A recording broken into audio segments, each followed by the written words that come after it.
اعوذ باللہ من الشیطان الرجیم بسم اللہ الرحمن الرحیم الحمد للہ رب العالمین بارئ الخلائق اجمعین والصلاة والسلام علی عبدہ وامین وحیہ وخاتم رسلہ سیدنا و مولانا بالقاسم محمد اللہم صل علی محمد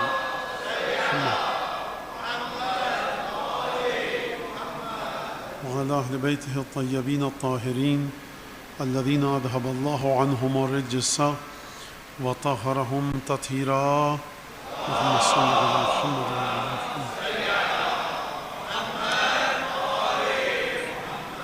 واللعن الدائم على أعدائهم أجمعين أما بعد فقد قال الله الحكيم في كتابه المجيد أعوذ بالله من الشيطان الرجيم وجعلنا منهم أئمة يهدون بأمرنا لما صبروا وكانوا بآياتنا يوقنون۔ گفتگو امامت کے بارے میں اور امامت کا تعلق پھر کربلا سے۔ امام پروردگار عالم اپنی مرضی سے، اپنی منشا سے، اپنی مشیت کے مطابق پروردگار عالم امام کو امامت عطا فرماتا ہے، اور اس آیت میں جو صفات بیان کی گئیں، لما صبروا، امام مرحلہ صبر پر ہوتا ہے، اور یہدون بامرنا، وہ ہمارے امر کے مطابق ہدایت کرتا ہے، اور کانوا بآیاتنا یوقنون، وہ ہماری تمام کی تمام آیات پر یقین رکھتا ہے۔ کل کی جو گفتگو تھی وہ توحید امت کے سلسلے میں بیان کی گئی، یعنی امت کو ایک نقطے پر آنا ہے، ایک مرکز پر آنا ہے، ایک مقام پر تمام امت کو آنا ہے۔ عبادتیں رسول خدا کی بتائی ہوئی انجام دینی ہے، قبر و قیامت کی تیاری رسول خدا کے فرمان کے مطابق انجام دینی ہے، تمام کی تمام چیزیں رسول خدا کے فرمان کے مطابق انجام دینی ہیں۔ تو جب آپ تمام کی تمام چیزیں رسول خدا کے حکم کے مطابق انجام دیں گے تو درود پڑھیں محمد آل محمد۔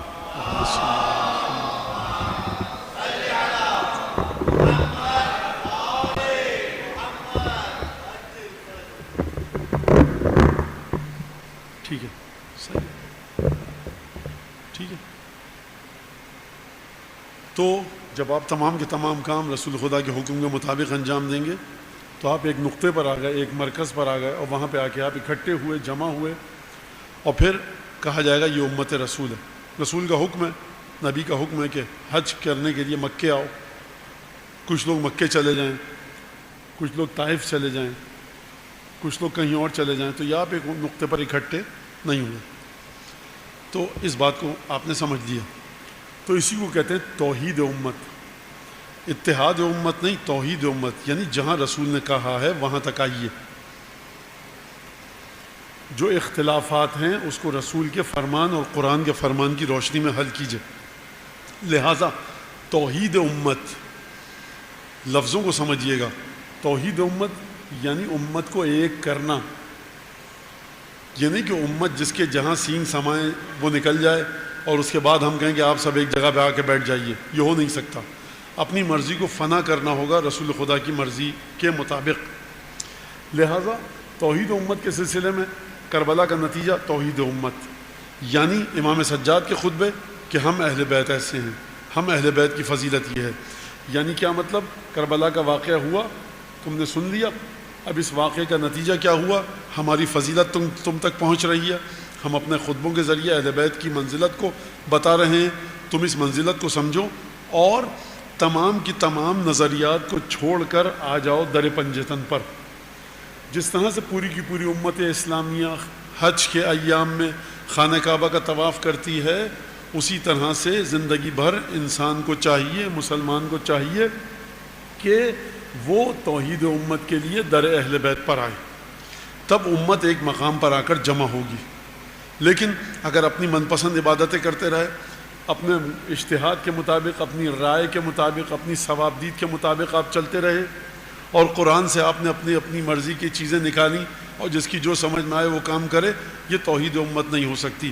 اس کے لیے کیا کرنا ہوگا کہ اہل بیت کے ذریعے رسول تک پہنچنا ہوگا، اہل بیت کے ذریعے ختمی مرتبت کی رسالت کو سمجھنا ہوگا، تو یہ توحید امت۔ اور کل میں نے ایک جملہ کہا کہ عبادتیں تو بہرحال ہر شخص کرتا ہے جس طرح سے اس کے پاس عبادتیں پہنچیں، اور جس عبادت کو بھی وہ صحیح سمجھتا ہے. ہماری گفتگو یہاں عبادت کے طور طریقے میں نہیں ہے، ہماری گفتگو اسی قلبی کیفیت کے بارے میں ہے. قلبی کیفیت یعنی دل کی حالت، یعنی روح کی حالت، یعنی آپ کے دل میں کیا ہے، آپ کی من پسند چیز کیا ہے، آپ کا دل کس طرف لپکتا ہے، آپ کی روح کس طرف جھکتی ہے، کیا چیز آپ کی من پسند اور دل پسند چیز ہے، کس چیز کو آپ کا دل چاہتا ہے کہ یہ ایسے ہو. تو انسان کی قلبی کیفیت معیار ہے. سورہ توبہ کی آیت 92 92ویں آیت جو میں نے آپ کے سامنے پڑھی، تو اس میں کیا جملہ تھا؟ ایک اذا نصحوا للہ و رسولہ، اگر یہ لوگ رسول اور اللہ کے رسول اور اللہ کے ساتھ دل میں مخلصانہ جذبات رکھتے ہیں تو پھر کوئی حرج نہیں ہے. اگر یہ بیمار ہیں، مریض ہیں، کمزور ہیں، کوئی مسئلہ نہیں ہے. ہم ان کے دل کو دیکھ رہے ہیں، ہم ان کے قلب کو دیکھ رہے ہیں. تو آپ نے غور فرمایا. پھر قلب کی دوسری مثال کیا آئی کہ اذا جاءک المنافقون وقالوا نشهد انک لرسول اللہ. پر حبیب اے محمد مصطفیٰ، جب آپ کے پاس یہ منافقین آئیں اور آ کر کہیں ہم گواہی دیتے ہیں کہ آپ اللہ کے رسول ہیں، اور اگلی آیت میں کیا کہا خدا نے؟ واللہ یعلم انک لرسول، اللہ جانتا ہے کہ آپ اللہ کے رسول ہیں. واللہ یشہد ان المنافقین لکاذبون، اور خدا یہ بھی گواہی دیتا ہے کہ منافق جھوٹے ہیں. تو یہ بات سمجھ میں آئی کہ ایمان کا مرکز ہے دل، قلب. زبان سے کہنے سے کچھ نہیں ہوگا.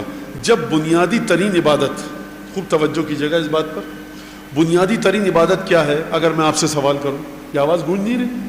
آپ کی سمجھ میں آ رہا ہے میں کیا کہہ رہا ہوں؟ نہیں آ رہا تو فوراً کہیے نا. آپ تھوڑی سی گونج رہی ہے آواز، اس کی گونج کو ذرا کم کیجیے.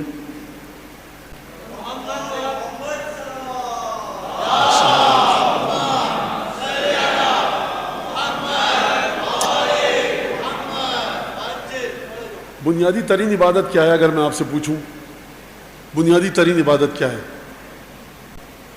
بہت سے لوگ مختلف جواب دیں گے. میں کہوں بنیادی ترین عبادت اسلام میں نماز ہے، تو آپ کہیں گے ہاں صحیح ہے یا غلط ہے؟ صحیح ہے. لیکن میں کہوں گا نماز ایک شخص غیر مسلم ہے وہ پڑھتا رہے، اس کی نماز قبول ہے؟ نہیں. ابھی تو آپ کہہ رہے تھے بنیادی ترین عبادت اسلام میں نماز ہے، اب آپ کہہ رہے ہیں کہ قبول نہیں ہے، تو اس کا مطلب ہے کہ بنیادی نہیں ہوئی نا. بنیاد تو ڈھونڈیے قرآن سے جا کر.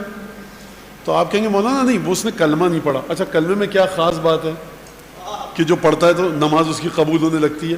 کیونکہ وہ کہتا ہے اشہد ان لا الہ الا اللہ و اشہد ان محمدا عبدہ و رسولہ. میں گواہی دیتا ہوں کہ اللہ ایک ہے، کوئی اس کے علاوہ اللہ نہیں ہے، اور میں گواہی دیتا ہوں کہ حضرت ختمی مرتبت اس کے رسول ہیں. اچھا یہ بنیادی عبادت ہے جی. تو پھر یعنی آپ خدا سے ٹکرانا چاہ رہے ہیں؟ استغفر اللہ مولانا کیا بات کہہ دی. تو سورہ منافقین کی تو 2 دن سے میں آیت پڑھ رہا ہوں آپ کے سامنے. زبان سے کہنا بھی خدا کو پسند نہیں ہے. تو اس کا مطلب بنیادی ترین عبادت کیا ہے کہ آپ اپنے دل میں رسول خدا کے بارے میں خالص، طیب و طاہر اور پاکیزہ جذبات رکھیے. تو اب آئندہ مت کہیے کہ نماز بنیادی عبادت ہے. نماز بنیادی عبادت اس وقت ہے کہ جب اس نماز کی بنیاد صحیح ہو. بچے بیٹھے ہیں یہاں پر، بھائی گھر کے لیے بنیادی چیز کیا ہے؟ مولانا کمرہ ہو، چھت ہو، پنکھا وغیرہ لگاؤ، کولنگ کا سسٹم ہو، واش رومز ہوں، یہ ہے بنیاد جی. اچھا اگر یہ نیو، یہ بنیاد، اس کی فاؤنڈیشن ریت کی ہو تو تب بھی چلے گا یہ کمرہ؟ نہیں مولانا پھر تو گر جائے گا. تو پھر اس کا مطلب ہے کہ بنیاد کمرہ نہیں ہے. جب آپ گھر میں رہنا چاہیں تب کمرہ ہونا چاہیے، پنکھا، cooling system, toilets, wash room, حمام، غسل خانہ، پانی، وہ سب چیزیں. تو بنیاد کی بنیاد کیا ہے اس کو دیکھیے آپ. نماز بنیادی ترین عبادت ہے لیکن اس کی بنیاد ہے کلمہ پڑھنا. تو کلمہ بنیادی عبادت ہے؟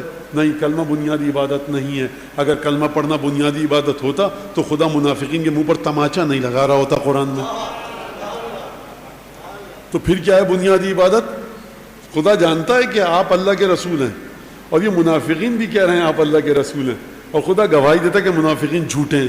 تو پروردگار تو بھی وہی. دیکھیے کل کی تقریر کو ذرا سا مزید پھیلا رہا ہوں اور پرسوں کی تقریر کو. تو بنیادی عبادت نماز نہیں ہوئی، روزہ نہیں ہوا. بنیادی عبادت ہوئی کیا؟ کلمہ پڑھنا. پھر ذرا سی مزید تحقیق کی تو آپ نے کہا نہیں، اذا نصحوا للہ و رسولہ، اللہ اور اس کے رسول کے لیے مخلصانہ خالص ترین جذبات رکھو. تو یہ ہے. اچھا پھر جب خالص ترین جذبات رکھیں تو پھر تب جا کر آپ کا ایمان مکمل ہوگا. لہٰذا یہ ایمان جب مکمل ہوگا تب آپ بنیں گے امت مصطفیٰ. امت مصطفیٰ کلمہ پڑھنے سے کوئی نہیں بنتا، امت مصطفیٰ خانہ کعبہ کی جانب رخ کرنے سے نہیں بنتا، بلکہ قرآن فرما رہا ہے سورہ توبہ 92 آیت کا نشان کہ اذا نصحوا للہ ورسولہ. اب یہ 2-3 آیتیں میں نے آپ کے سامنے پڑھ کے اپنے استدلال کو ختم کر دیا. اب سوال یہ ہے آگے بڑھ کر کہ ہو گئی تو بات کہ اللہ اور اس کے رسول کے ساتھ کیا کرے، انسان خالصانہ جذبات رکھے، محبت کے جذبات، مودت کے جذبات، یہ جذبات، یہ کیفیت کہیں اور نہ جائے. اب یہاں تک اگر بات آ گئی تو میں ایک جملے کو کہوں اور پھر بات کو آگے بڑھاؤں کہ آج جو ہے وہ شام شہادت حضرت سبط اکبر امام حسن ابن علی المجتبیٰ صلوات اللہ وسلام علیہ،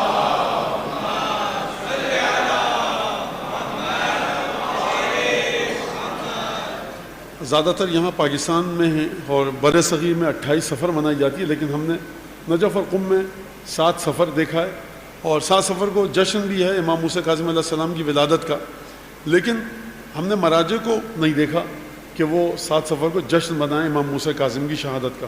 سب کے گھروں میں مجلس ہوتی ہے امام حسن کی شہادت کی. لہٰذا گفتگو کو امام حسن علیہ السلام کے سلسلے میں آگے بڑھاؤں گا. تو لہٰذا بات کیا ہو گئی؟ بات ہو گئی کہ آپ اپنے جذبات کو خالص رکھیں. اب مسئلہ یہاں پر آسان نہیں ہوا، پیچیدہ ہو گیا. مولانا یہ بھی بتائیے کہ اب خالص جذبات رکھیں کیسے، پاک و پاکیزہ طیب و طاہر محبت رسول خدا کی بارگاہ میں کیسے رکھیں؟ رسول سے جا کر پوچھیں تو رسول ہیں نہیں، ایک دوسرے سے پوچھیں تو یہ میرے برابر میں جو بیٹھا ہے بندہ مومن، نہ یہ ولی اللہ، نہ اس کے پاس آیت اتری، نہ نجف کے مرجع تقلید کے پاس، نہ قم کے مرجع تقلید کے پاس، نہ امام کعبہ پر وحی آتی ہے، نہ امام حسین کے حرم میں نماز پڑھا تھا اس پر وحی آتی ہے، نہ مرجع تقلید پر وحی آتی ہے. ان بیچاروں کو دل کا کچھ نہیں پتہ، یہ کہتے ہیں اگر یہ ہے تو یہ ہوگا، اگر یہ ہے تو یہ ہوگا. رسول کی بارگاہ میں یہ نہیں ہے. آپ کو مختلف نصیحتیں ملیں گی رسول خدا کی بارگاہ سے. یا رسول اللہ میں کیا کروں، ایک نصیحت کیجئے، جھوٹ مت بولو. یا رسول اللہ میں کیا کروں، دیکھو قرآن کی آیت پڑھ دی، فَمَن يَعْمَلْ مِثْقَالَ ذَرَّةٍ خَيْرًا يَرَهُ. کوئی آیا یا رسول اللہ میں کیا کروں، کہا کہ دیکھو اَمِّتِ الْأَذَىٰ عَنِ الطَّرِيقِ، سڑک پہ رستے پہ جو کانٹے پتھر پڑے ہوتے ہیں نا، راہگیروں کو جو تکلیف دیں اس کو ہٹا دیا کرو. اس نے کہا یا رسول اللہ میں کیا کروں، کہا اول وقت نماز پڑھا کرو. تو یہ رسول خدا کی نصیحتیں مختلف کیوں ہیں؟ قلب مسلمان کو دیکھتے ہیں رسول خدا، اور ہر ایک کی جو اہم ترین بیماری ہے اس کو وہ بتاتے ہیں. تو یہ بیچارہ کسی بھی فرقے کا مفتی مجتہد ہو، یہ کیا کرے؟ اس کو یہ نہیں پتہ ہوتا پیچھے جو چھیٹ پڑی وہ نجس پانی کی یا پاک پانی کی. تو مسئلہ یہ ہے کہ اب کیا جائے تو کیا کیا جائے. اور دوسری بات یہاں سے تو مولانا کیسے نہیں پتا ہوتا، ہمارے مراجع تقلید تو امام سے ارتباط میں جھوٹ بولتا ہے جو کہتا ہے آپ کا مرجع تقلید امام سے ارتباط میں ہے. میری بات بری لگی ہے؟ سائٹ پہ استفتاء کیجئے تمام مراجع کی، آپ امام سے ارتباط میں ہیں. جھوٹ بولتا ہے جو آپ سے کہتا ہے. غیبت کبریٰ میں دروازہ بند کر دیا گیا ہے اس دعوے کا. میں غلط کہہ رہا ہوں؟ بہت سے لوگوں کے چہروں پہ اچھمبے کی کیفیت، ایک عجیب حیرت. مولانا نے یہ کیا عقیدے کے خلاف بات ہے؟ میں غلط کہہ رہا ہوں؟ مرجع تقلید سے پوچھئے نا جا کر آپ کہ سرکار آپ حضرت سے ملاقات ہوتی ہے آپ کی، وہ جو کہے پھر میری اس بات کو اس جواب کے پس منظر کے تحت دیکھیے گا. تو یہ سب جو باتیں ہیں، آپ آئیے روایت کی طرف، حدیث کی طرف خالص. تو کیا کیا جائے؟ اب رسول خدا کا معیار دے کے نہیں جاتے تو ہر شخص اپنی دکان کھول کے بیٹھ جاتا.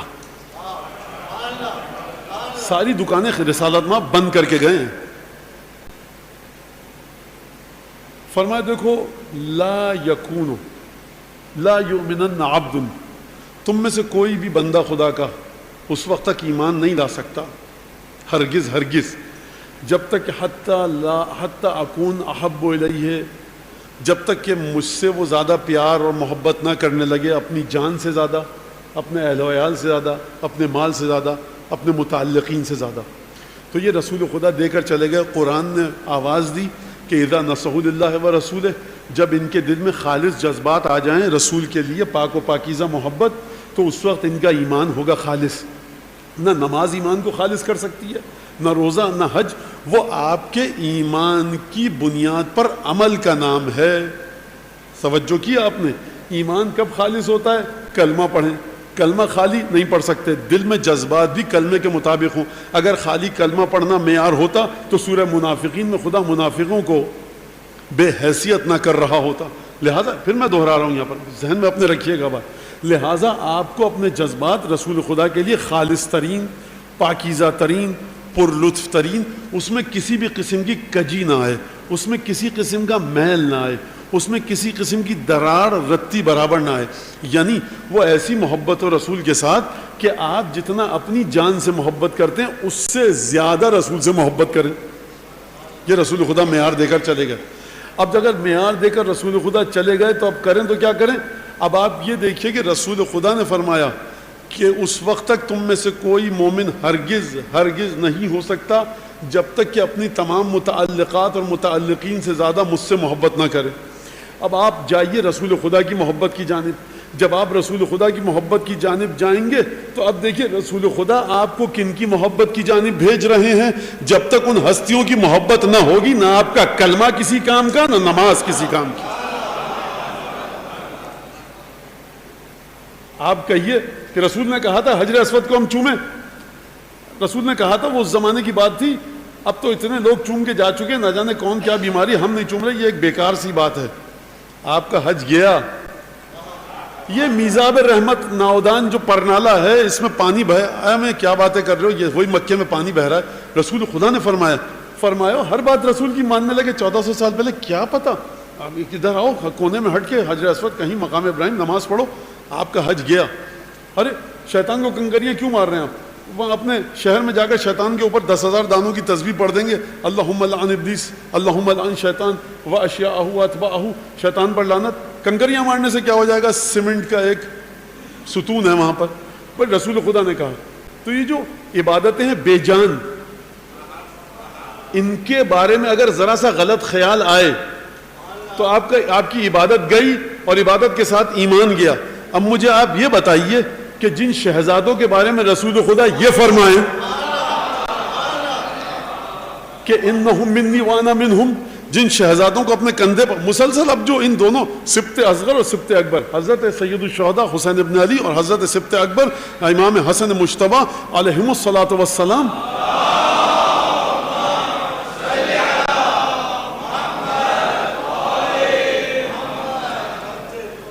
اب اگر ان کے بارے میں آپ کے دل میں جذبات آ جائے تو نمازوں پر فخر و مباحت صرف مت کیجیے. اگر نماز پڑھیں ان دونوں شہزادوں کی محبت کے ساتھ، اگر نماز پڑھیں ان دونوں شہزادوں کی مودت کے ساتھ.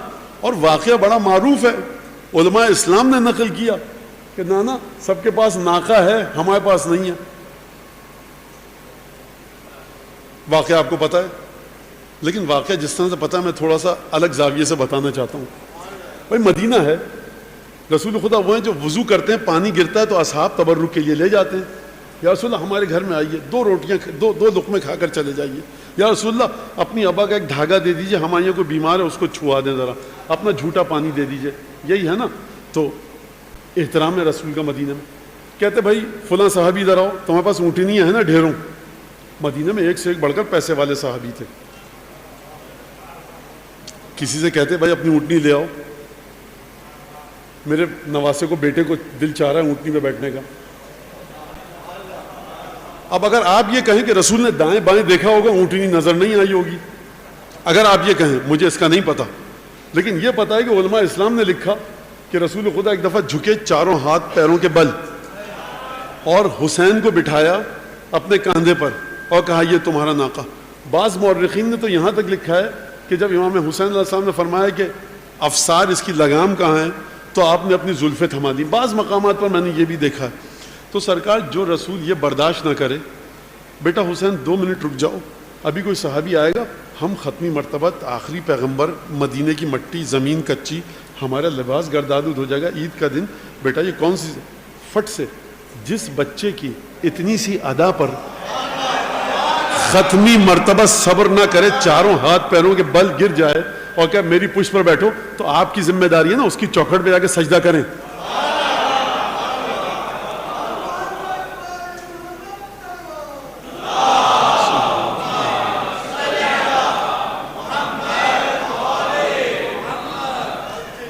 تو نماز قرآن کی منطق کے مطابق نماز اہم ترین عبادت نہیں ہے. قرآن کی منطق کے مطابق کلمہ پڑھنا بھی اہم ترین عبادت نہیں ہے. قرآن کی منطق کے مطابق کلمے کے ساتھ دل میں جذبات رکھو. اور آگے بڑھ کر بات کروں نجاشی کا قصہ میں مسلسل 2 دن سے آپ کو سنا رہا ہوں. وَإِذَا سَمِعُوا مَا أُنزِلَ إِلَى الرَّسُولِ وَأَنزَلَ إِلَيْكُمْ وَإِلَيْهِمْ تَرَى أَعْيُنَهُمْ تَفِيضُ مِنَ الدَّمْعِ مِمَّا عَرَفُوا مِنَ الْحَقِّ يَقُولُونَ رَبَّنَا آمَنَّا فَاكْتُبْنَا مَعَ الشَّاهِدِينَ. پروردگار عالم ہے، وہ ہر مسلمان کلمہ پڑھنے والے کی گفتگو کو قرآن میں ثبت نہیں فرماتا، وہ ان کی قلبی کیفیت کو بھی ثبت فرما رہا ہے، درج فرما رہا ہے، لکھ رہا ہے، قرآن میں نازل فرما رہا ہے. ان کی کیفیت کو بھی، آنکھوں سے آنسو بہنے کو بھی. یہ آیتیں سننا جو رسول پر نازل ہوئی تھی، کلمہ نہ انہوں نے پڑھا نہ کلمہ کسی نے ان سے پڑھوایا، دل کے جذبات تھے کہ رسول کے ساتھ رہیں. اب رک جائیے یہاں پر. نجاشی جو مرے، دنیا سے گئے، رسول نے نماز پڑھائی. ان کو پتا تھا حسن حسین کون ہے، سیدہ کون ہے، علی کون ہے؟ نہیں پتا تھا. تو پھر رسول خدا نے کیسے نماز پڑھائی؟ آپ کے دل میں حسن حسین سیدہ علی سے محبت، یہ معیار ہے، جانچنے کا پیمانہ ہے کہ رسول سے کتنی محبت ہے. اگر کوئی رسول کی ذات میں فنا ہو جائے تو خود بخود ان چاروں ہستیوں سے محبت ہو جائے گی. کہا کہ بیٹا کہہ دیتے ناقہ لے آؤ میرے بیٹے کو بیٹھنے، ایک چھوڑ 10 ناقے آ جاتے. انتظار نہیں کیا بیٹا. بہت مقتدر اور اکابر اصحاب میں سے ایک ہستی آ رہی ہے. دیکھا یہ منظر، یہ ماجرا دیکھا، حسین رسول خدا کی پشت پر. کہا حسین نعم المرکب، حسین کیا اچھی سواری ہے. ارے ختمی مرتبہ تمہارے لیے ناقہ بن گیا. کہا یہ مت کہو نعم المرکب، مجھ سے کہو نعم الراکب کہ یا رسول اللہ آپ کا سوار کتنا اچھا ہے.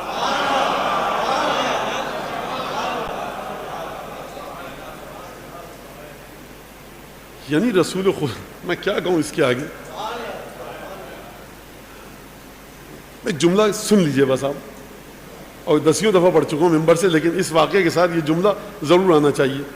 امام حسین مسجد نبوی کے باہر کھڑے، 6 سال 5 سال کا بچہ امام حسن موجود ہے. ضعیف العمر صحابی جابر بن عبداللہ انصاری نکلے، کہیں گے جابر ہمارا دل چاہ رہا ہے ناقے پہ بیٹھے، ذرا آپ ناقہ بن جائیے. جابر کہیں گے صاحبزادے کیا بات کر رہے ہیں آپ؟ تو امام حسین جواب دیں گے آپ کون ہیں؟ کہا میں صحابی رسول ہوں. کہیں گے آپ صحابی ہیں نا؟ جی. جس کے آپ صحابی ہیں، عید کے دن وہ خود ہماری لیے ناقہ بن چکا ہے. تو سنت رسول یہ ہے کہ جب بھی حسین بچپنے میں فرمائش کرے نا کہ ناقہ بن جائیے، تو ہر صحابی کی ذمہ داری ہے، واجب ہے اس پر کہ وہ ناقہ بن جائے.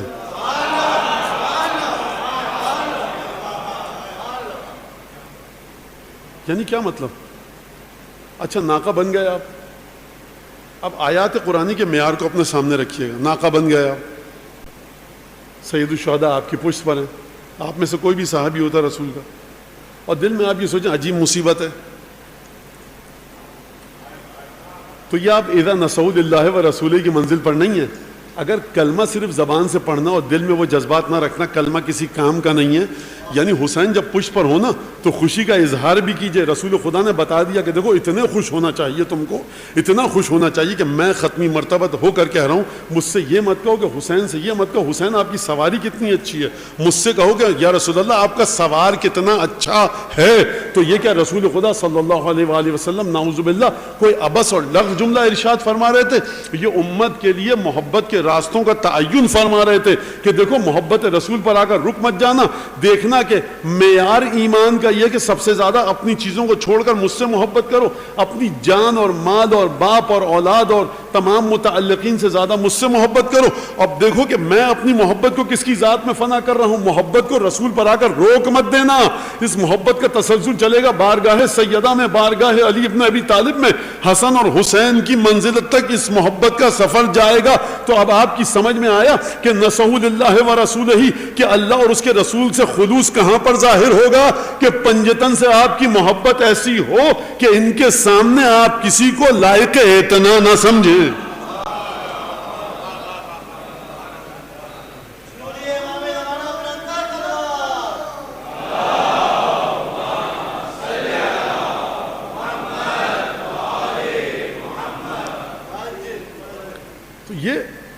تو یہی تو فلسفہ ہے.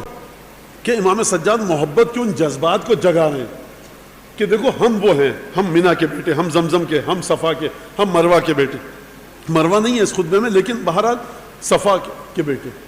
تمام کی تمام فضیلتیں کیوں گنوا رہے ہیں؟ کہ جس کے دل میں رتی برابر بھی صلاحیت ہے، جس کا دل زرخیز ہے، جس کے دل کی زمین فرٹائل ہے، اس میں بیج ڈالیں تاکہ محبت اہل بیت کا درخت اگائے. تو لہٰذا امام حسن مجتبیٰ. اور اب میں ایک چھوٹا سا واقعہ سناتا ہوں اور پھر نبی کریم کی طرف اور امام حسن، ان دونوں ہستیوں کی خدمت میں چلتے ہیں.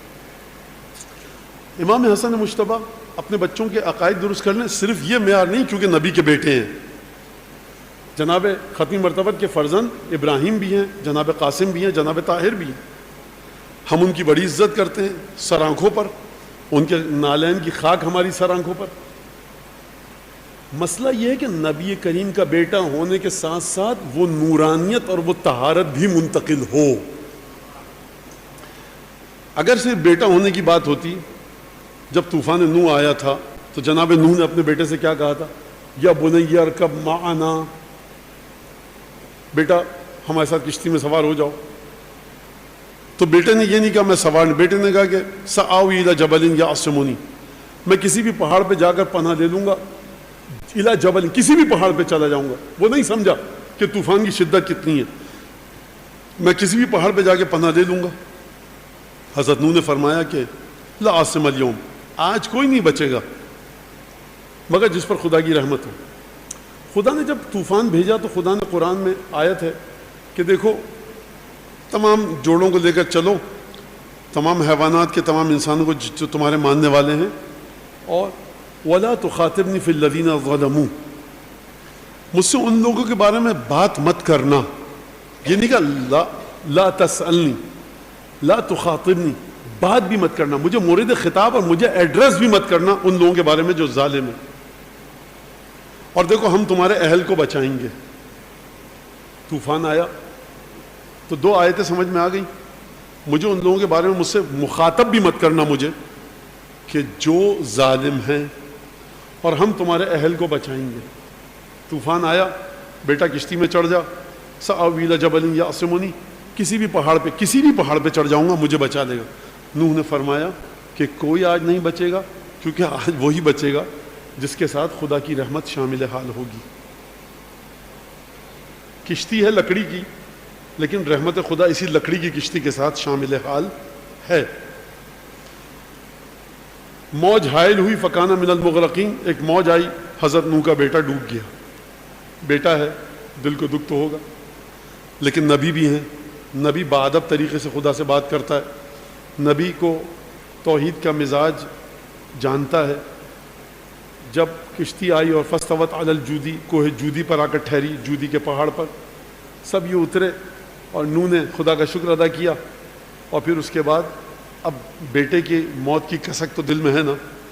پروردگار ان وعدک حق و ان ابنی من اہلی، پروردگار تیرا وعدہ سچا ہے، میرا بیٹا میرے اہل میں سے تھا. یہ نہیں پوچھا کیوں موت دے دی اسے. ادب ہے یہ حضرت نوح کا. پروردگار میرا بیٹا میرے اہل میں سے تھا اور تو نے تیرا وعدہ تھا اور تیرا وعدہ سچا ہے. دو ایکویشنز بنائی، تیسری ایکویشن نوح نہیں لے کر آئے ادب کی وجہ سے. پروردگار میرا بیٹا میرے اہل میں سے تھا اور تیرا تو وعدہ تھا کہ میرے اہل کو بچائے گا، تو کیوں نہیں بچایا؟ نہیں، ادب کا تقاضا دیکھیے آپ کہ پروردگار میرا بیٹا میرے اہل میں سے تھا اور تیرا وعدہ تو سچا ہے. جب یہ بات کی تو آواز آئی کہ انہ عمل غیر صالح، دیکھو وہ نیک اولاد نہیں تھی اور وہ تمہارے اہل میں سے نہیں تھا. دیکھو نوح ولا تخاطب انی اعظک ان تکون من الجاہلین، میں تمہیں نصیحت کر رہا ہوں کہ نادانوں میں سے کہیں نہ ہو جاؤ. تو یاد رکھیے گا، نبی ہو یا ہم آپ جیسا کوئی بندہ، پروردگار تکلف نہیں رکھتا کسی کے ساتھ بھی. انی اعظک ان تکون من الجاہلین. خدا نے کیا فرمایا تھا؟ ولا تخاطبنی فی الذین ظلموا، مجھے مورد خطاب بھی قرار مت دینا ان لوگوں کے بارے میں کہ جو ظالم ہیں.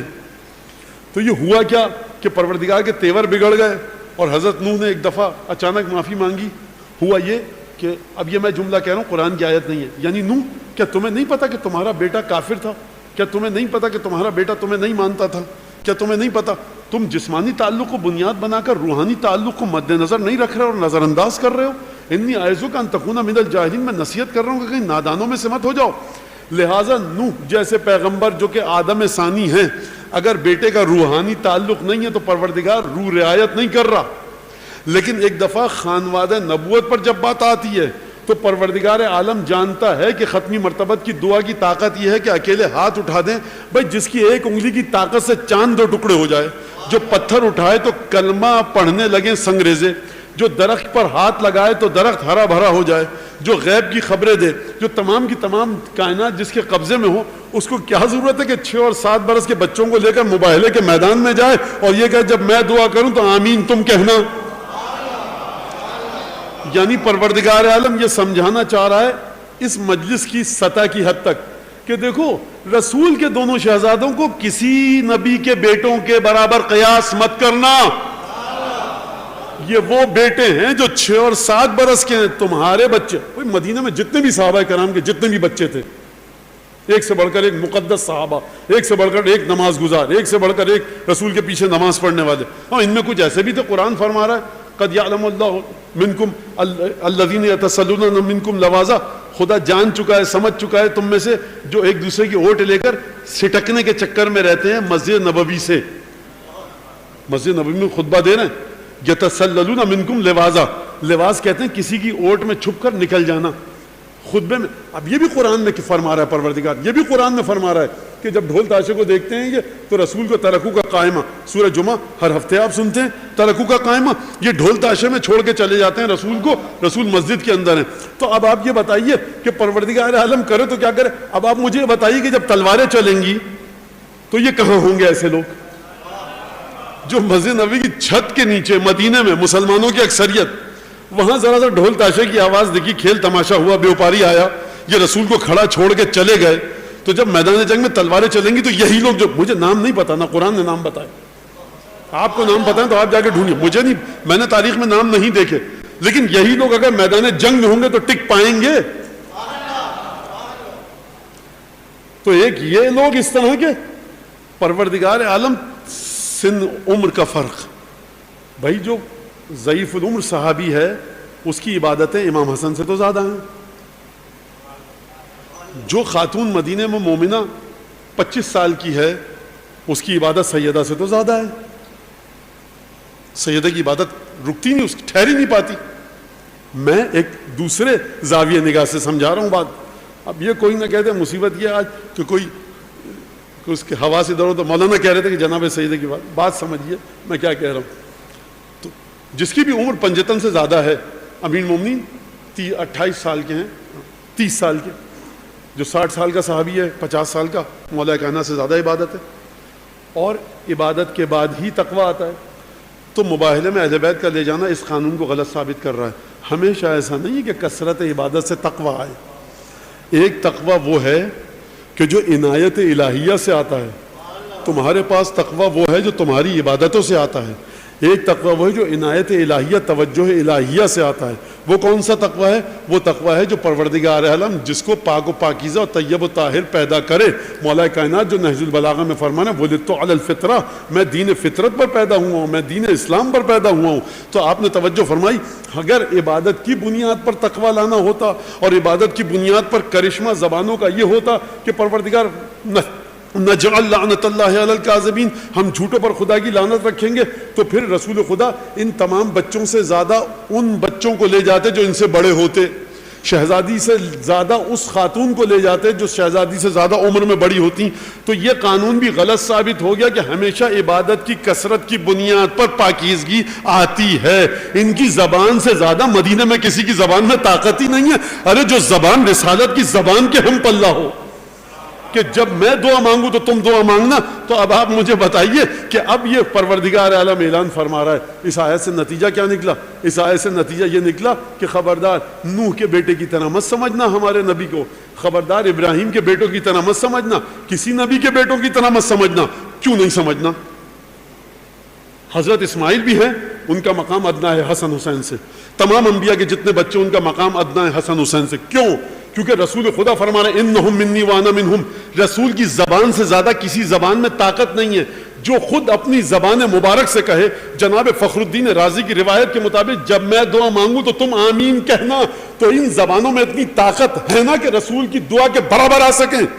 اگر نہ ہوتی طاقت تو رسول کیوں کہتے؟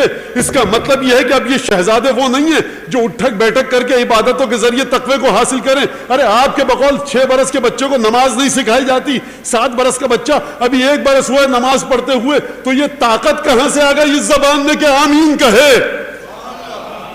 یہ طاقت آئی ہے عنایت الہیہ کے تحت. کیا مطلب عنایت الہیہ کے تحت؟ حدیث لوح ایک جملہ ہے اس میں، اے محمد قد اکرمتک بشبلیک. رسول خدا کو قرآن دیا گیا، جنت جہنم کی کنجیاں دی گئیں، دنیا کے خزانوں کی کنجیاں دی گئیں، آخری نبی بنایا گیا، مقام محمود عطا ہوا، مقام ولا سوف یؤتیک ربک فترضی کی منزلت پر ہیں، تمام کی تمام فضیلتیں رسول کو عطا ہوئیں.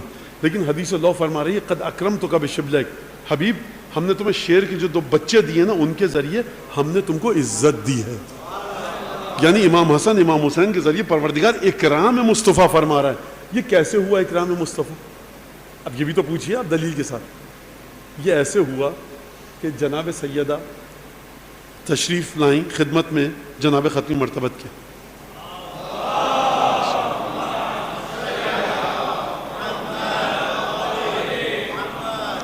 ان دونوں شہزادوں کے ہاتھ پکڑے، امام حسن اور امام حسین. یا ابا ورثہما شیئا، بابا جان ان دونوں کو ورثے میں کوئی چیز دیجئے. مانگنے والی سیدہ، دینے والی ذات ختمی مرتبت، اور جو وصول کر رہے ہیں وہ کون؟ حسن حسین. یعنی محبت کے اس دائرے میں کہیں پر بھی تو نفرت نہیں ہے، کہیں پر بھی تو نجاست نہیں ہے، صرف نور ہے، صرف طہارت ہے. حسن حسین سے پہلے ہی سے محبت کرتے ہیں رسول خدا. شہزادی جناب سیدہ سلام اللہ علیہ آنکھوں کی ٹھنڈک ہے، خضر رسالت مانگ، دل کا سکون ہے. ایسی بیٹی مانگے. فرمایا اما الحسن فلہو سعودتی و ہیبتی واما الحسین فلہو شجاعتی و سخائی. حسین کو میں نے اپنی سخاوت اور شجاعت دی، حسن کو اپنی ہیبت اور آقائی دی. کیا مطلب؟ یعنی حسن حسین کی ذات سے میری یہ 4 صفات ظاہر ہوں گی. یہاں تک حدیث سمجھ میں آئی آپ کے؟ اچھا، بات ہو رہی تھی اکرام رسول اللہ کی. پروردگار فرما رہا حبیب ہم نے تمہارا اکرام کیا تم کو یہ دونوں بیٹے دے کر. کیا مطلب؟ کیسے عزت دی، کیسے اکرام کیا؟ اگر کسی کی اولاد اپنے باپ دادا کی پوری صفات کا مظہر بن جائے تو جب تک یہ اولاد باقی ہے اس کا ذکر چلتا رہے گا، اور لوگ اس اولاد کو دیکھ کر متوجہ ہوں گے ان کے دادا اور نانا کی طرف. تو آپ سمجھ رہے ہیں اگر حسن حسین نہ ہوتے تو 10 ہجری کے بعد آپ کے رسول کو کوئی پہچان نہیں پاتا کہ آپ کا رسول تھا کن صفات کا مالک.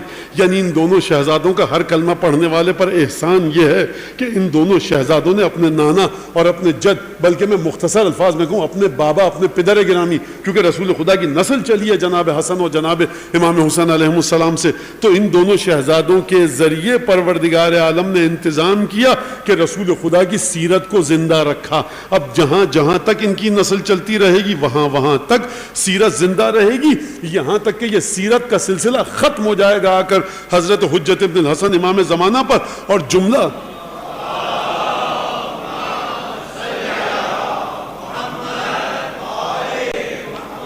جملہ جو حضرت حجت کے لیے ہے وہ یہ ہے، دیکھیے رسول خدا نے یہ نہیں فرمایا تھا اما الحسن فسعودہ کسعودی، حسین کی سیادت، حسن کو جو میں نے آقائی دی ہے نا وہ میری سیادت کی طرح ہے.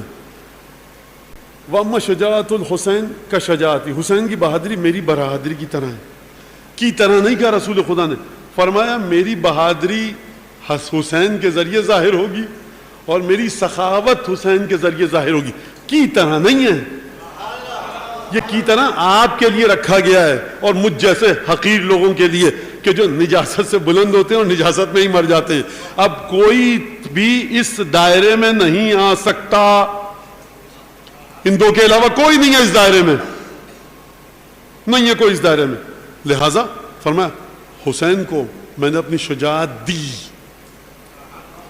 حسین کو اپنی سخاوت دی. نہ حسین کی سخاوت میری سخاوت کی طرح ہے، کی طرح نہیں ہے. یہاں پر یہ شہزادے ہو بہو تصویر رسول اللہ کی. اب آپ مجھے بتائیے کائنات میں اگر ہم کہیں کہ ان شہزادوں سے بڑھ کر کوئی نہیں ہے، کسی بھی منزلت پر ہو، کتنا بڑا عارف ہو، صوفی ہو، درویش ہو، قطب ہو، اوتار ہو، ابدال ہو، کوئی بھی ہو، کہیں پر کسی مرحلے پر بھی ہو، کوئی ان کے برابر نہیں ہے. کیوں نہیں ہے؟ کیونکہ سرکار آپ نے سیکھا کتابوں سے رٹ کے الف زبر آ بے زبر با، ان کو رسول خدا نے اپنے ہاتھ سے عطا کیا. کہاں وہ جو اپنے ہاتھ سے عطا کرے اور کہاں جو رٹو توتا رٹ رٹ کے یہاں تک پہنچے. یہاں پر کوئی اس مقام پر نہیں ہے، شائبہ بھی نہیں کر سکتا رسول خدا نے. اور یہ سلسلہ کہاں تک چلا 12ویں ہستی تک. اور جب 12ویں آقا تک بات آئی تو رسول خدا نے چابی، کنجی، کلید اٹھائی، تالے میں لگائی اور تالے کے اندر کنجی کو گھما دیا اور قفل کر دیا. اب یہ سلسلہ 12ویں سے آگے نہیں بڑھ سکتا، اور جو بھی بڑھائے گا گمراہ اور منحرف ہوگا. کیا فرمایا حضرت حجت امام زمانہ کے لیے؟ فرمایا اسمہ اسمی. یہ نہیں فرمایا کہ وہ میرا ہم نام ہے، کہا اس کا نام میرا نام ہے. وَخُلْقُهُ خُلْقِي، میرا اخلاق اس کا اخلاق ہے. یہ نہیں کہا وہ بس اس کا اخلاق میرے اخلاق کی طرح ہے. اس خانوادے میں، خاندان میں کی طرح نہیں چلتا. جو اول ہوتا ہے وہ اوسط ہوتا ہے، وہی آخر ہوتا ہے. تبھی تو امہات المومنین فرماتی ہیں ہم نے رسول خدا کے بعد سچا فاطمہ سے زیادہ کسی کو نہیں دیکھا. یہ امہات المومنین ہیں، یہ ام المومنین ہیں کہ جو رسول خدا کے ساتھ زندگی گزار رہی ہیں. مدینہ کی خواتین کو بھی جانتی ہیں، صحابیات کو بھی جانتی ہیں، صحابہ کرام کو بھی جانتی ہیں، لیکن ام المومنین فرمانی کہ ہم نے فاطمہ سے زیادہ سچا لہجہ رسول کے بعد کسی کا نہیں دیکھا. اور جس طرح سے چلنے کا انداز تھا، قدم اٹھانے کا شہزادی کے، لگتا تھا رسالت مآب تشریف لا رہے ہیں. یہاں پر کی طرح نہیں ہوتا، یہاں پر کی طرح نہیں ہوتا، اور اس خانوادے سے تعلق کی طرح کہیں بھی نہیں ہوتا.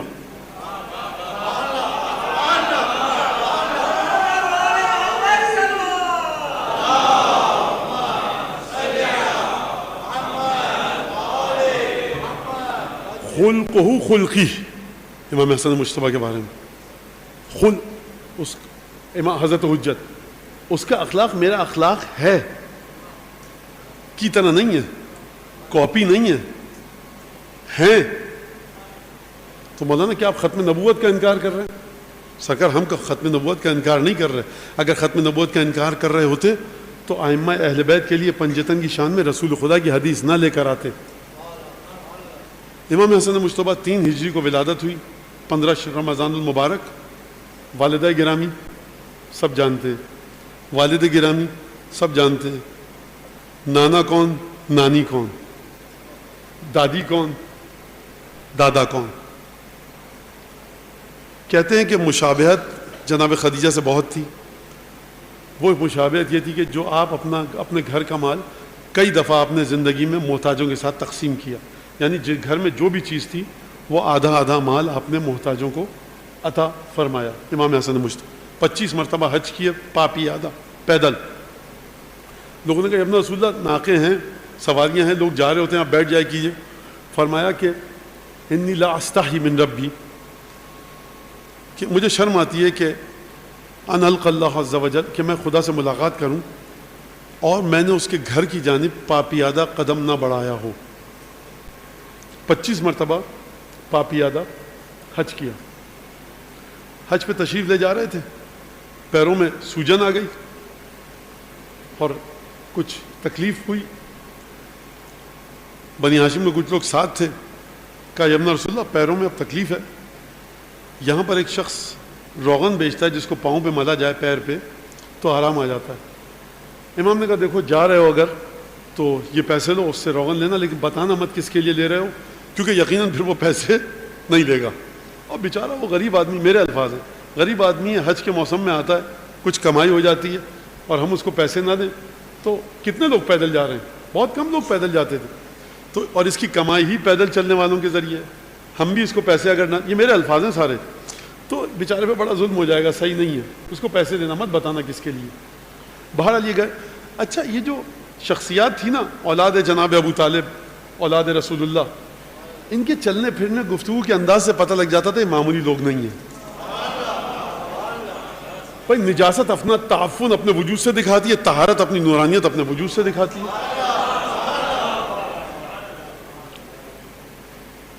جب یہ جناب عبداللہ ابن جعفر طیار لینے گئے، اس نے کہا بھائی روغن چاہیے اور پیسے کتنے ہوں گے؟ اچھا عادت ہوتی ہے لوگوں کی،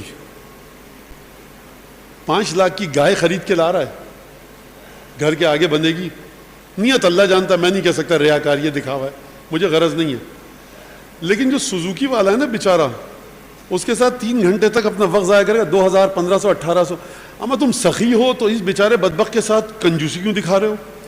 اگر کنجوس ہو تو 5 لاکھ کی گائے کس کے منہ پر مارنے کے لیے لے کے جا رہے ہو؟ یعنی وہ دکانیں جو ہم کو بے وقوف بناتی ہیں، ایک نام مشہور ہو گیا جوتے کا، کپڑے کا، تن کے جاتے ہیں بڑی گردن اکڑا کے، یعنی انتہائی غلیظ لوگ ہیں ایسے. اور یقیناً یہاں پر نہیں، اہل بیت کا ماننے والا، رسول کا ماننے والا ایسا نہیں ہوتا. 1000 1500 روپے کا جوتے کی کاسٹ ہے، 5000 ہم تو خریدتے ہی وہاں سے، جیسے بہت بڑی فخر کی بات ہے. کپڑے وہ فلان، مطلب اب آپ بچے سمجھ رہے ہیں برانڈنگ کا زمانہ ہے. اما تم جتنے مہنگے برانڈ پہن لو، جب تمہاری کوئی اوقات نہیں، تمہارا برانڈ کیا ہے؟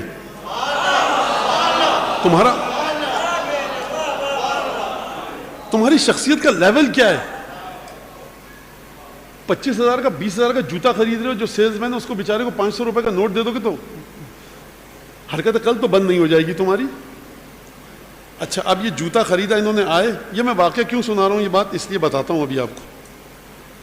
گاڑی خرید لی ہے 50 لاکھ کی، جو بیچارہ دھو رہا ہے نا پارکنگ میں، کتنے ہوئے؟ 100. صحیح لگاؤں میاں 100 کیسے؟ تو یہ اوقات بتا رہا ہے کہ غلط آ گئی ہے گاڑی اس کے پاس، یہ بیچارہ نو دولتیا ہے.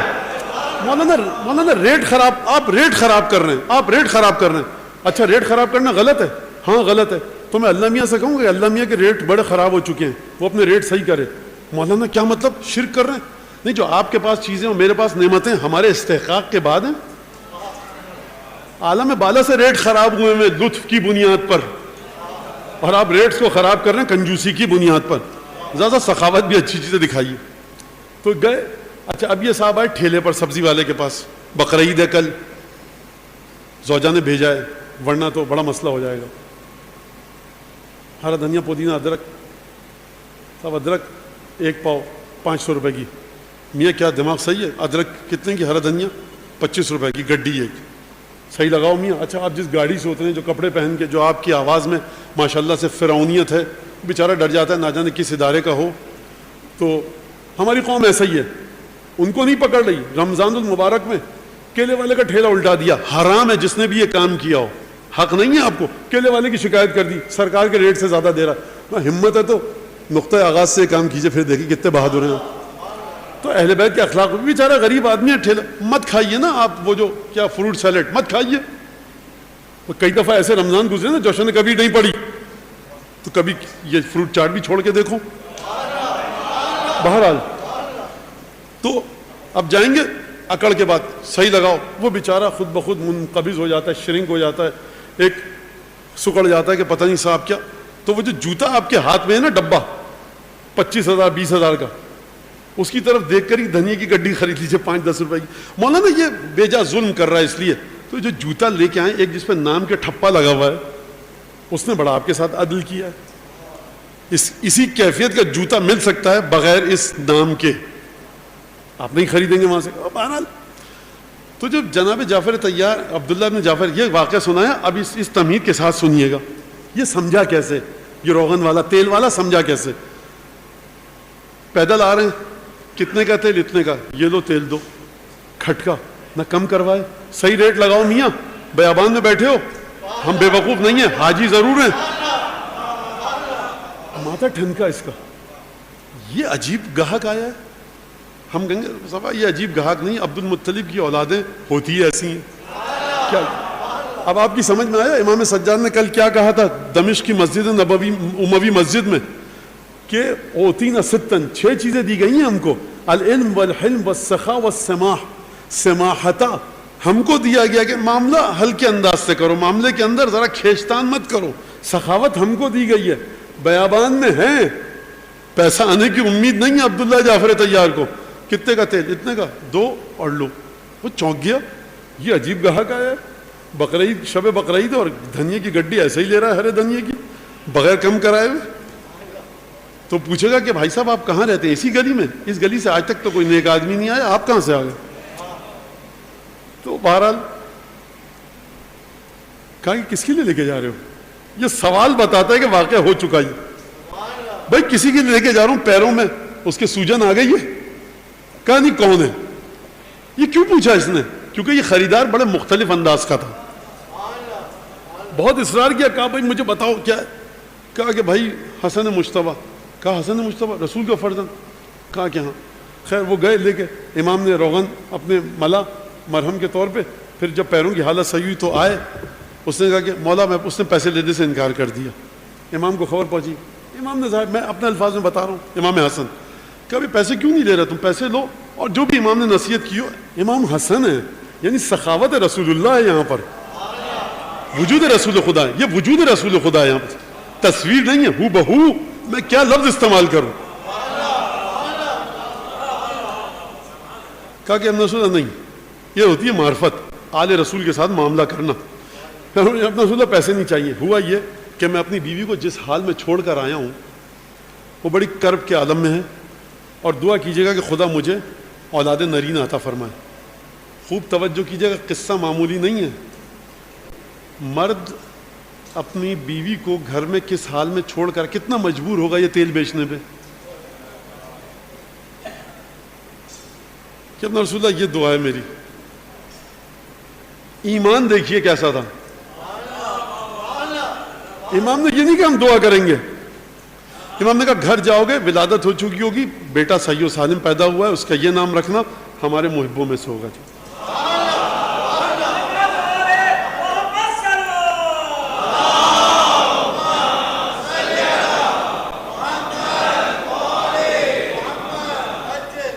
ائمہ کا کوئی کام کرتے وقت بوجھ اتار کے سر سے مت پھینکیے. 4 پیسے اس کو مل جاتے تو اس کی مشکل 4 پیسوں کے لیے ہی بیٹھا تھا. یہ معمولی فروشندہ نہیں تھا, یہ معمولی بیچنے والا نہیں تھا. شکل دیکھ کے سمجھ گیا عبداللہ بن جعفر طیار کی تم ہو کون, کس کے لیے چاہیے. میں نے بتا دیا آپ کو کس وجہ سے. اور پھر اس کے بعد امام حسن مجتبیٰ کی قدر و منزلت پہچانتا ہے. جب رسول اللہ پیسوں کو چھوڑیے, اصلی بات تو یہ ہے کہ اس طرح سے چھوڑ کر آیا ہوں تو آپ دعا کیجئے. امام نے دعا نہیں کی. کیوں نہیں کی دعا؟ یعنی امام نے کہا جب تو ہمارا اتنا عاشق ہے تو اب ہم دعا نہیں کریں گے, ہم تجھے تصرف کر کے بتائیں گے.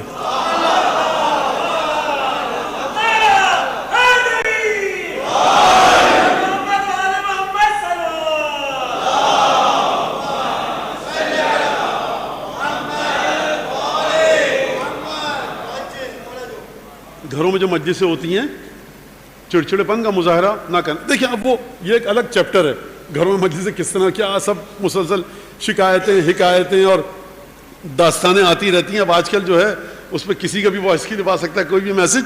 تو بہرحال گھر کے مسائل کو دیکھتے وہ ایک الگ گفتگو ہے. یہ تو تھی محبت کی داستان امام مجتبیٰ کے ساتھ. اب آئیے ذرا تمسخر کی داستان سنیے آل رسول کے ساتھ.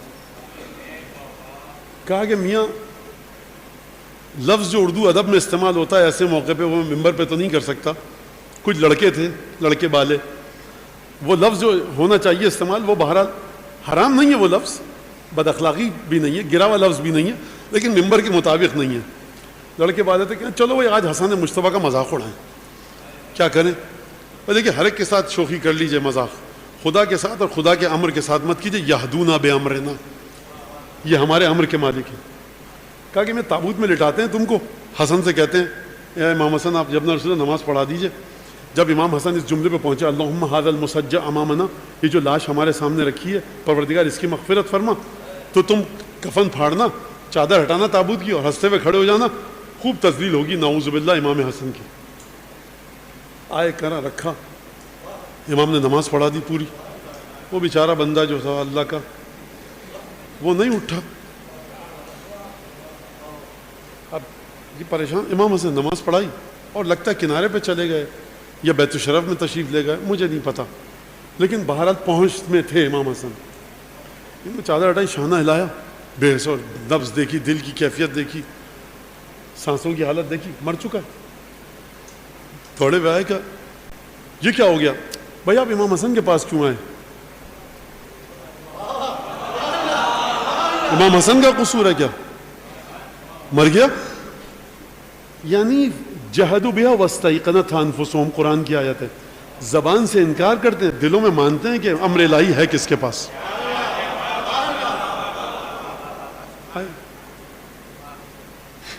اب یہ میں اپنے الفاظ میں قصہ سنا رہا ہوں بچوں کے لیے، اپنے الفاظ میں، کہ بھائی جب امام حسن نے کہا ہوگا کہ تم نے نہیں کہا تھا کہ لاش ہے، ہم نے لاش پر نماز پڑھائی. وہ اور ہوتے ہیں جو 10-20 سال تک بد دعا مانگے مرنے کی، پھر مرے، بد دعا وصول کرنے والا نہ مرے، خدایا اس کو موت دے دے، آج مرے کل مرے، ہو سکتا ہے نہ مرے. دیکھو جب ہم نے کہا نا حاضر مسجع امامنا، پروردگار جو لاش سامنے ہے یہ اسی وقت مر گیا تھا.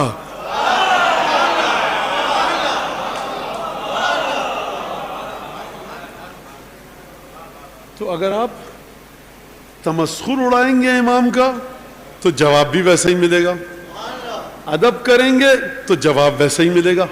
اس نے ادب کیا، پریشان مت ہو، گھر جا، مسئلہ حل ہو چکا ہے. ابن رسول اللہ آپ کو کیسے پتا؟ کیا اچھا یہ بھی عجیب بھلا مانس، بہت شکریہ ابن رسول اللہ، کیا کہنا کہ بہت شکریہ، خدا آپ کی عظمت کو اور بلند کرے، دعائیں دیتا ہوا چلا گیا.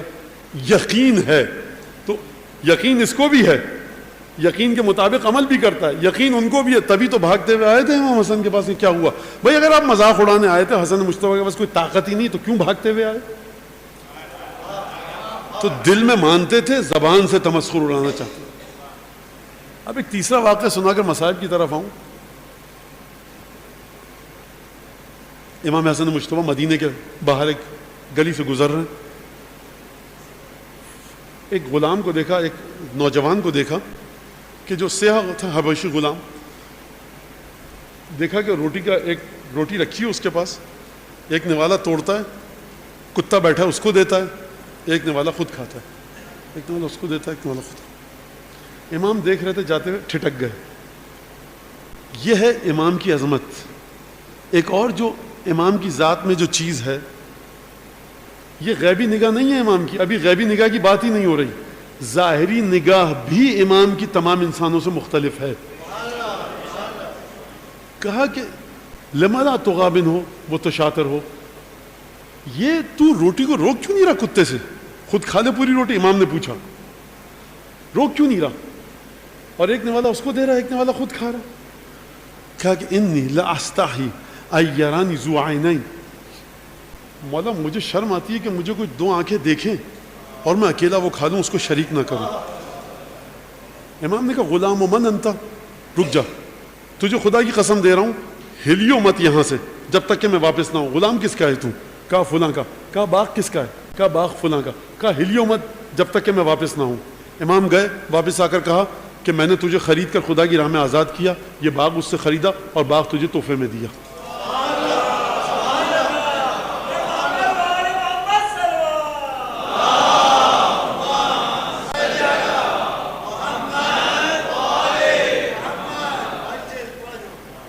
یہ دونوں شہزادوں کے ساتھ واقعہ ہے، امام حسین کے ساتھ، امام حسین کے ساتھ. ایک واقعے میں یہ ہے کہ جب اس شخص کو پتہ لگا جو غیر مسلم تھا، یہودی تھا، اس نے کہا آپ نے یہ کیا؟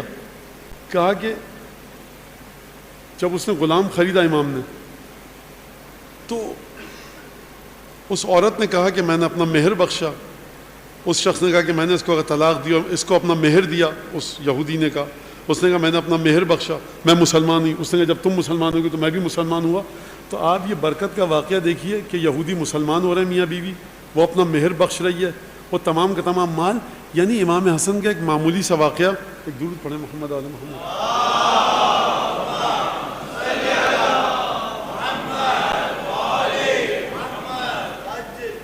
کہ اس کی برکتیں کہاں تک ہیں. اور یعنی امام نے جب دیکھا کہ اس غلام میں یہ خاصیت ہے، اس سے یہ نہیں پوچھا کہ تم مسلمان ہو کہ کافر ہو، نماز پڑھتے ہو کہ نہیں پڑھتے، داڑھی ہے کہ نہیں ہے. اب یہ میں ہم اپنی سطح پہ بات نہیں کر رہے، یہ امام کی ولایت کے دائرے میں رہ کے امام کام. کوئی یہ نہیں کہا کہ مولانا آپ لوگ کیوں چیک کرتے ہیں نمازی ہے کہ نہیں ہے، فلاں پیسے دینے. بھائی آپ اگر ہم کو امام سمجھیں تو آپ فرشتہ پہ آئیے مت تو بہتر ہے. امام کی ولایت اور اختیارات کی وسعت، یہی تو ہمیں سمجھانا چاہ رہا ہوں کہ یہدونا بامرنا، امر خدا کے مالک ہیں. جس کو کہتے ہیں کہ پروردگار یہ مردہ تو وہ زندہ ہے، مردہ ہو گیا، پروردگار یہ زندہ، مردہ زندہ ہو جائے گا. تو ان کی ولایت کا دائرہ مختلف ہے. تو امام اپنی ظاہری نگاہ سے یہ دیکھ رہے ہیں کہ یہ شخص اس بلند کرداری کا مالک ہے کہ جو ایک کتا اس کو بیٹھ کر دیکھ رہا ہے 2 آنکھوں کے ساتھ، تو اس کو شرم اور حیا آ رہی ہے کہ یہ ایک ٹکڑا اس کو دے رہا ہے، ایک ٹکڑا خود کھا رہا ہے. تو یہ خود کس منزلت پر ہے؟ امام علیہ الصلوۃ والسلام. امام کی ایک ذمہ داری یہ ہے خدا کی طرف سے کہ سیاست العباد و ارکان البلاد، زیارت جامع کبیرہ کا لفظ ہے، یہ کلمہ وہاں پر ملتا ہے کہ پروردگار عالم کے بندوں کو صحیح رستے پر لا کر چلاتے ہیں. یعنی کیا مطلب؟ یعنی اس میں یہ خصوصیت ہے تو میں اس کو ایک منزل تک پہنچاؤں گا. ارکان البلاد، شہروں کی بنیاد ائمہ علیہم الصلوۃ والسلام ہے. لہذا اور امام سے حدیث ایک بتاؤں اور پھر مصائب کی طرف آؤں کہ امام سے پوچھا گیا یا ابن رسول اللہ سخاوت کیا ہے؟ سخاوت کیا ہے؟ فرمایا کہ ان یر الانسان یا ان یر المرء ما انفق تلفا وما امسک فضلا. سخاوت اور بخل کنجوسی یہ ہے کہ جو انسان اپنے پاس روک کر بیٹھا رہے، وہ سمجھے کہ میرے لیے پاس بڑی فضیلت ہے، بڑی اچھی چیز جمع ہو چکی ہے، اور جو کسی کو دے دیا تو وہ ضائع ہو گیا. یہ ہے کنجوسی. فرمایا سخاوت کیا ہے؟ سخاوت یہ ہے کہ جو تم نے دیا اس کو سمجھو فضیلت وہ ہے، جو روک کر رکھا سمجھو تلف یہ ہے. تو آپ یہ دیکھیے کہ کس طرح سے امام صدقات، خیرات، دسترخوان امام حسن مدینے میں کس طرح سے امیر المومنین کے دشمنوں کے ساتھ ان کو ہدایت دینا. جب کسی نے امام سے کہا انا خیر منک حسن، میں تم سے بہتر ہوں، امام نے جواب میں خط لکھا لا اقول انا خیر منک، تو نے کہہ دیا کہ تم مجھ سے بہتر ہے، میں یہ نہیں کہہ سکتا کہ میں تجھ سے بہتر ہوں، میں نہیں کہہ سکتا. لأنی لا اری فیک خیرا، کیونکہ میں تجھ میں کوئی خیر دیکھتا ہی نہیں. وقد برأنی من الرذائل کما برأک من الفضائل، کیونکہ مقابلہ تو وہاں پر ہوگا کہ میں تجھ سے بہتر ہوں، تو مجھ سے، کہ تجھ میں بھی کچھ اچھائیاں ہوں، مجھ میں بھی کچھ اچھائیاں ہوں. میں تو یہ دیکھتا ہوں خدا نے تجھے اچھائیوں سے اس طرح سے دور رکھا ہے جس طرح مجھے برائیوں سے. تو برائی اور اچھائی کا تعلق کیا ہے؟ ہم کسی امت کے کسی شخص سے، امام حسن کے جملے کی تشریح میرے الفاظ میں، ہم امت کے کسی شخص سے اپنا مقابلہ کروائیں اور کہ ہم تم سے بہتر ہیں. ارے جاؤ تم، ہم رسول خدا کی ہو تصویر ہیں. رسول خدا کا کسی سے مقابلہ ہے کہ نہیں ہے؟ نہیں ہے. تو ہمارا بھی کسی سے مقابلہ نہیں ہے. اور حلم، دشمن کہہ رہا ہے امام حسن مجتبیٰ کا کہ من کان حلمہ یوازی الجبال، میں اس کو اذیت دیتا تھا کہ جس کا حلم پہاڑوں سے ٹکر لیتا تھا. عزیزان گرامی، امام مجتبیٰ روزے سے تھے. یہی 7 سفر جو شام گزری، گویا کہ شام غریبہ ہیں امام حسن مجتبیٰ کی. شربت میں جعدہ بنت اشعث نے زہر دیا. کون جعدہ بنت اشعث؟ کہ جس کا بھائی محمد ابن اشعث ابن قیس کربلا میں یزید کے لشکر میں. کون جعدہ بنت اشعث؟ جس کا باپ اشعث ابن قیس امیر المومنین کے قتل کی سازش میں شریک. جعدہ بنت اشعث، وعدہ کیا گیا کہ تمہارا نکاح کس سے کر دیا جائے گا.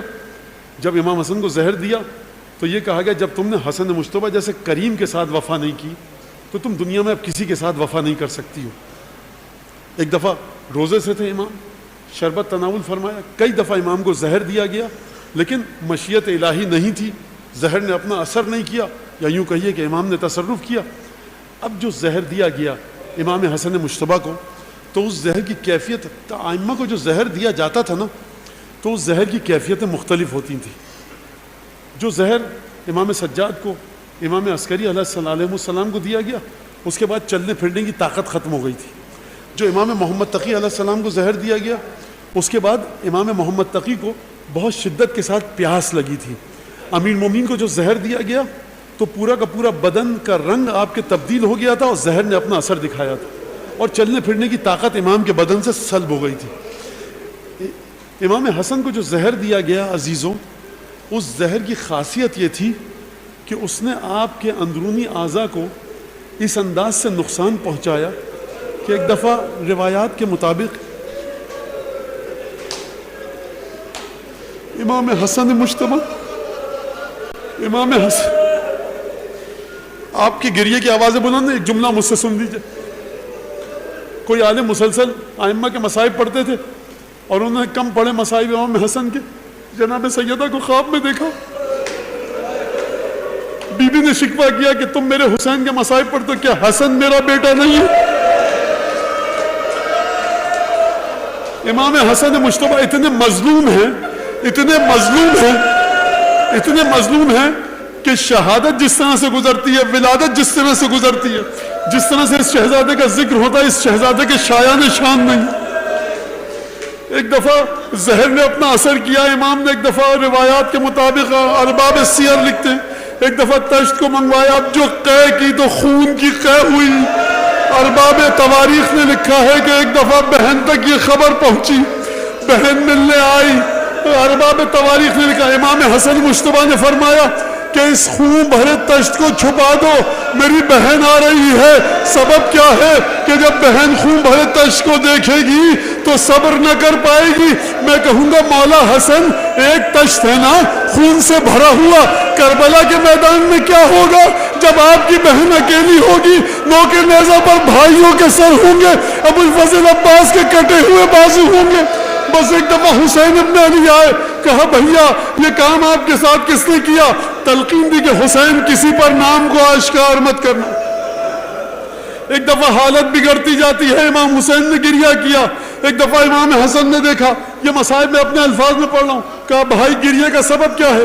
کہا بھیا تمہاری یہ حالت دیکھی نہیں جاتی۔ کہا لا یوم کا یوم کیا ابا عبداللہ، حسین اپنے بھیا حسن کو تشت میں خون کی قے کرتے دیکھ کر تمہارے دل کو غم ہو رہا ہے نا، لیکن بھیا حسین میری بات سنو، تمہارے عاشور جیسا کوئی دن نہیں ہوگا۔ بس ایک دفعہ مولا حسن کی روح بدن سے جدا ہوئی، بنی ہاشم میں کوہرام مچا، مدینے میں گریہ ازاری ہوئی۔ امام حسین نے غسل دیا، کفن دیا، ایک دفعہ دفن کرنے کے لیے لے کر چلے۔ میں تفصیل کے ساتھ نہیں کہوں گا یہ جملہ، بس اشارہ کروں گا، واحد رسول ہے جس کا ایک بیٹا ایک دفعہ تابوت گھر سے نکلا دوبارہ واپس آیا۔ دو ملتی ہیں ہستیاں ہم کو کہ جب سفید لباس میں ملبوس ہو کر گئیں دوبارہ خون آلود ہو کر آئیں، یا کربلا کا ششمہا علی اصغر ہے یا حسن مجتبی ہیں۔ بس ایک دفعہ مجھے نہیں پتا کہ جب یہ تابوت گھر میں آیا ہوگا بہنوں نے دیکھا ہوگا تابوت پر خون کے چھینٹے ہیں، بہنوں کے دل کی کیا حالت ہوئی ہوگی۔ بس ایک دفعہ دوبارہ تابوت کو تیار کیا گیا، بقی میں جناب فاطمہ بنت اسد دادی محترمہ کے قدموں میں مادر امیر المومنین کے پائیں سپرد خاک کیا گیا۔ عزیزوں امام حسین قبر میں اترے، خدا مغفرت فرمائے، جناب حضرت عالم مستطاب خادم اہل بیت امام حسین اجر عطا فرمائے، جناب سرکار کاظم قزوینی کو۔ ان کا یہ جملہ میں پڑھ رہا ہوں، تاریخ بحار الانوار میں ہے۔